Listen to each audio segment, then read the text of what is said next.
जैसा कि आप सभी लोग जानते हैं, लोकसभा हो या विधानसभा हो, जो भी उम्मीदवार जीत कर जाते हैं वो सदन में और संसद में जाकर अपने नेता का चयन करते हैं और उनके द्वारा चुना हुआ नेता ही मुख्यमंत्री या प्रधानमंत्री बनता है।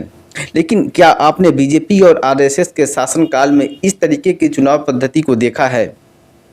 अगर बाध्यता न हो इस देश में, संवैधानिक बाध्यता न हो, तो क्या आप सोच सकते हैं कि चुनाव होगा इस देश में? आरएसएस और बीजेपी ने मध्य प्रदेश, राजस्थान, गुजरात और महाराष्ट्र जैसे राज्यों में जिस तरीके से मुख्यमंत्री का चयन किया है, और इसी कैटेगरी में हरियाणा को भी ले सकते हैं, जिस तरीके से मुख्यमंत्रियों का चयन हुआ है, क्या एक संवैधानिक मर्यादा है ये?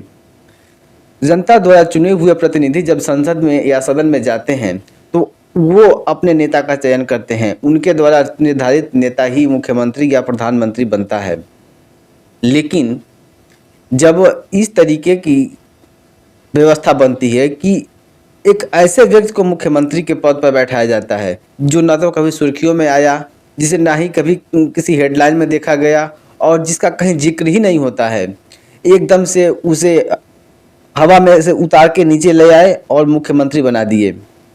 ये सिर्फ एक राज्य की बात नहीं है। बीजेपी जहाँ जहाँ जीतती है उसके मुख्यमंत्रियों का चयन आरएसएस और बीजेपी के मुख्यालयों में होते हैं।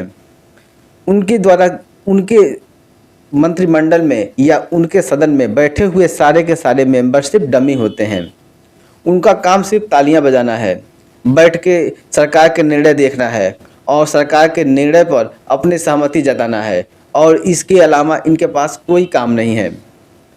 जीते हुए जितने उम्मीदवार हैं उनके अंदर इतनी हिम्मत नहीं होती है कि सरकार की नीतियों के खिलाफ एक शब्द बोल सकें, और अगर बोल भी देते हैं तो फिर उनकी राजनीतिक करियर हमेशा के लिए खत्म हो जाती है।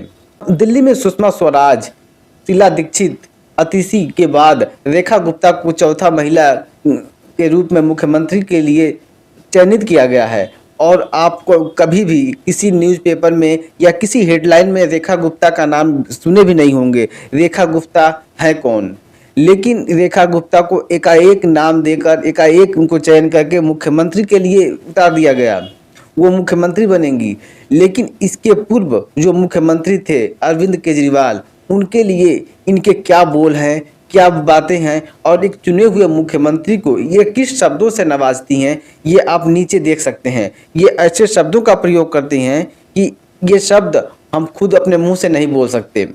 इनके ट्वीट को नेहा सिंह राठौर ने अपने ट्विटर हैंडल पर स्क्रीनशॉट को शेयर किया है और दुनिया को इनके उस रूप को भी दिखाया है जो एक चुने हुए मुख्यमंत्री के लिए ये अपने शब्दों से नवाज रही हैं। दिल्ली इस देश की राजधानी है। इस देश का सबसे हॉट सीट कहा जाए तो भी कम नहीं होगा, क्योंकि वो ऐसा क्षेत्र है जहां देश विदेश और दुनिया भर की दूतावास हैं और देश विदेश से लोग आते हैं। वहां के राष्ट्रपति और प्रधानमंत्री इस देश में आते हैं और यहां संसद भवन और दुनिया भर की तमाम एजेंसियां यहाँ मौजूद हैं। सभी सुरक्षा एजेंसियों का मुख्यालय है। सभी तरह के मुख्यालय को दिल्ली के आसपास और दिल्ली में ही बनाए गए हैं। वहाँ अगर विदेशों से आने वाले लोगों को इस तरीके के ट्वीट और टिप्पणी मिलेगी तो उनके बीच में कैसा मैसेज जाएगा इस देश के बारे में, इस देश की राजनीतिक दशा के बारे में।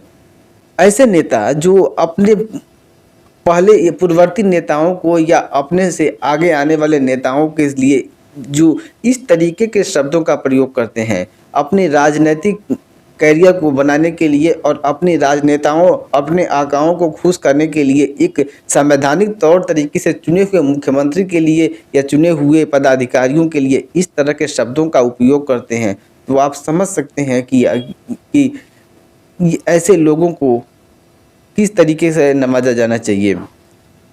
खैर, ये इस तरीके के जो बोल हैं और इस तरह के ट्वीट हैं वो अभी भी इनके अकाउंट, इनके ट्विटर हैंडल अकाउंट पर मौजूद हैं। आप चाहें तो जाकर देख सकते हैं। ऐसा भी हो सकता है कि डिलीट कर दिया जाए, लेकिन डिलीट करने से पहले आप जाकर देखना चाहें तो देखिए। ये भारत की सबसे हॉट सीट, देश की राजधानी दिल्ली क्षेत्र की मुख्यमंत्री का ट्वीट है। खैर, आप समझदार हैं, आप सब समझते हैं, इस देश की राजनीतिक दशा और दिशा दोनों को समझते हैं, और आप ये भी जानते हैं कि इस देश और इस देश की शासन व्यवस्था को किस तरीके से हैंडल किया जा रहा है।